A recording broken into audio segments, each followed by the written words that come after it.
bosses, and welcome back to another video. Today I'm going to be doing a very quick and easy hair tutorial. It's actually this hair look right here, right in front of you. It is one of my favorite go-to looks for years now. I'm going to show you guys exactly what products I use to achieve this look and exactly how I do it. So go ahead and grab your curling iron, grab some hairspray, and let's get right into it. Alright. Okay, first things first, we have to brush this hair. Do you guys like the way that sounds? I feel like the sound of hair brushing is so satisfying. Do you guys hear that? I don't know if you guys remember my ASMR video, but I did a little bit of like a hair brushing in there. Ooh, really? Where it gets the tangles? I don't know why that sound, I love it. Anyways, after I brush my hair, what I'm going to do is section it off. And I literally just go across. So half is down and half is up. I think this is pretty standard. Now I'm gonna use this Argan Oil. I like this brand. It's called Hairitage.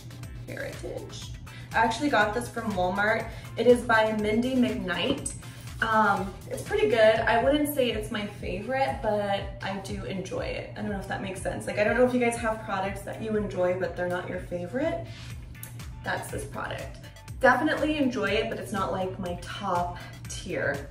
Then I'm gonna go in, I thought I had something different, but this right here, and I've talked about this, I believe, in like a favorites video. I'm pretty sure my fall favorites video, but volume texture spray is so amazing.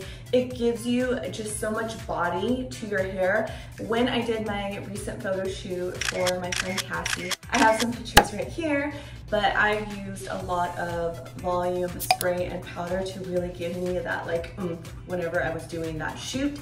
So definitely, if you can get your hands on any type of volume or textures and spray, it makes a huge difference in the way your hair lays and how it looks. Also, if you live somewhere that's really humid, it's nice to have that extra texture because your hair will naturally go on the flatter side. I learned that out the hard way when I was 18 and I went to Tennessee for my first time in the summertime. Had never experienced humidity before that, and oh my gosh, like I knew then why so many people from like the South wear so much hairspray, because you have to wear the hairspray, otherwise humidity will take away your curls. Anyways, I'm getting off topic, but this particular brand is awesome. It's called GSQ by GlamSquad. I actually purchased this from the drugstore, CVS. Definitely love this whole like line, the whole brand. I would recommend this actually. And so all I do with the texture spray is I just lift up some pieces and I'm just focusing on the roots. You wanna spread it out. You don't want it obviously like too close to your hair. Like when you spray, you wanna give it a good, I don't know, maybe 4 inches, 6 inches away, and then spray. Okay. And then I just rub it out. The texture spray is not like a dry shampoo. It doesn't go on white like a dry shampoo would, but it does kind of like suck up the oils. So if you want to use it in place of a dry shampoo, I've done that before too. Maybe not on day 3 or 4, but on day 2, it works just fine. I'm gonna be using this one from Hot Tools.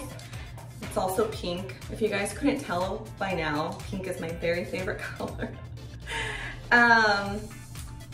They have different settings on this one right here. Ooh, I don't know if you guys can see, but it goes from 280 to 450. Again, that's personal preference, how you want to heat up your hair. Hot Tools is a really good brand. Side note, my sister is a hairdresser. She's the one who does all of my hair, but she actually loves this brand, Hot Tools. I actually purchased this particular curling iron from Marshall's. Hot Tools can be on the pricier side because a lot of professionals actually do use it. But I bought this, I believe, for $14.99 at Marshall's earlier this year, so I'm pretty sure they still have this exact make and model. They also have a little on and off switch. It's not automatic turn off, which I know for some people is a turn off. I remember when I used to live in an apartment complex years and years ago, I would always forget if I turned off my like curling iron or straightener and it was not an automatic turn off. So I would literally call the office Not kidding, I would call the office and ask them to go and check to see if I turned it off or on, obviously, because if I started a fire, like it would be the whole building, not just my apartment. So the maintenance people would go in, you know, they have the key, and then they would just go in and check and turn it off and tell me if I left it off or not. What I do whenever I get these curls is I just start from the beginning, and what I do there is I just press it. I just wanna like make it a little bit more straight, I guess, like less frizzy. So right there, and then halfway is when I start to turn it. And then I pull it all the way down to the tip, and then I just curl it up. And I wait for about 5 to 10 seconds. Wow. Obviously it would vary depending on the length of your hair, how thick the curl is that you're making, and how hot your hot tool is. So again, we're gonna just pull halfway, and then we're gonna turn, and then we're gonna pull the rest to the bottom, and then we're gonna turn it here. If you have baby hairs and stuff that fly out, I have that happen to me all the time. I just let whatever wants to fly out, and then I'll curl it individually later. But again, 5 to 10 seconds. This is a very quick, easy, effortlessly beautiful way to curl your hair. Look at that, it's just so cute. We don't wanna mess with the curls. I don't put hairspray or anything on until after.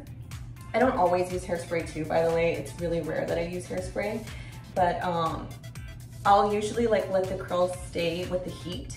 And then afterwards, I'm gonna actually turn this down to 380. You don't ever wanna like over fry your hair. But after I like finish my whole hair, I'm gonna just go in with my fingers, I'll show you guys, and then just loosen up the curls a little bit. So then I'm gonna go back in. Again, I smooth it halfway. You're gonna turn it, and you're gonna do a full turn, right? So it's back to the beginning point, and then you're gonna focus it down. Ooh.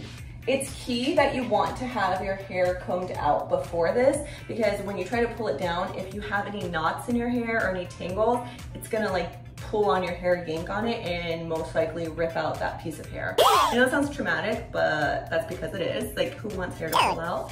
So we want to prevent that. So always remember to brush out your hair before you start to style it. Okay, I'm gonna curl it down. Now I'm just going to time lapse the rest of the hair until I get to the top. So I'll just finish the bottom layer, and then I'll do the second layer, and then I'll do the top layer. When I get to the top layer, I'll stop the fast forward motion, but right now we're gonna go ahead and go turbo speed.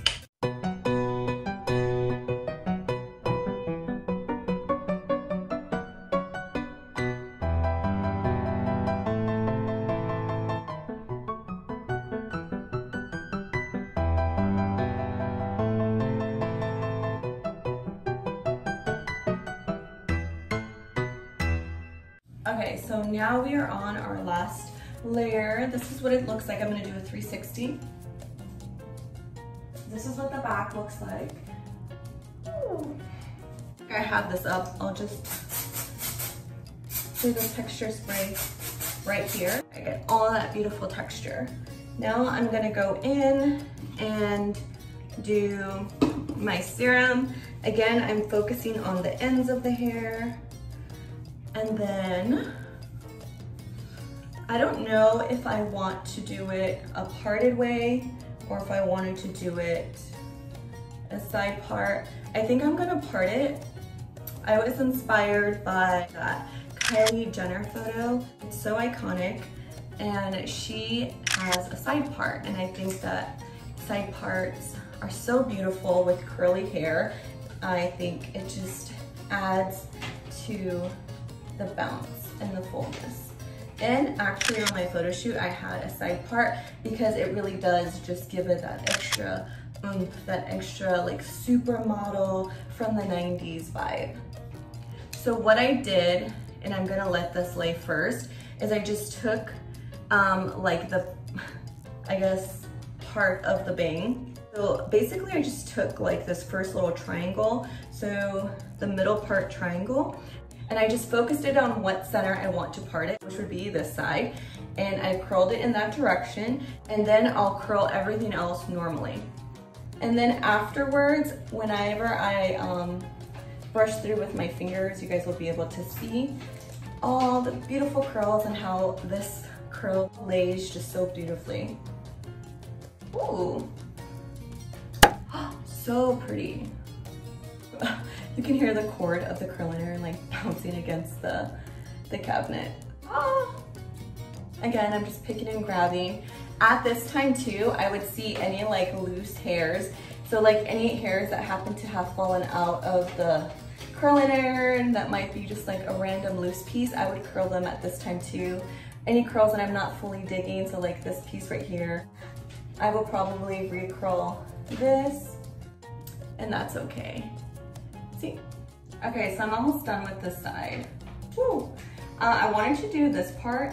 This part can go a lot of different ways. I can choose to curl it on the outside like that or the inside like that. Normally I like to curl this one facing out. And so whenever I curl facing out, what I'll do is instead of going like this, I'm literally gonna do the same exact technique but facing the clipper down. So I'll show you guys exactly what that looks like. So you're facing it down, you're smoothing it halfway, you're still turning it, and then you're rolling it up. We'll get these baby hairs right now too. You hold it for the same amount of time and just let it fall. Ooh. Do the same thing with the baby hairs, and then you let it fall. Cool. I could go back and make some of these curls a little tighter, but I personally like whenever I do a side part to have this a little bit less volume-like and this one a lot more volume-like, so I'll have a lot more of the tighter curls here. Okay, so then what I'm gonna do now is I'm just gonna flip my hair upside down and then just shake out the curls. Ooh. And this is what it's gonna look like from the back. And then the front, this one part, I'm just going to, with my fingers, brush it out.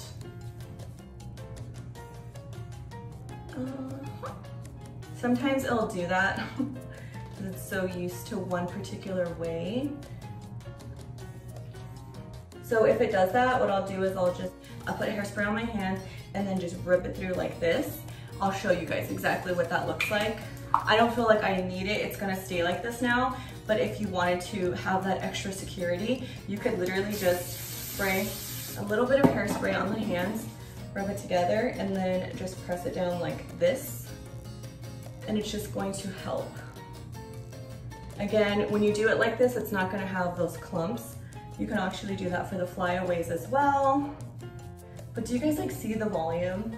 I'm telling you guys, texture spray can be your very best friend. I'm gonna go ahead and give you guys a 360 of my hair. Okay. Wow.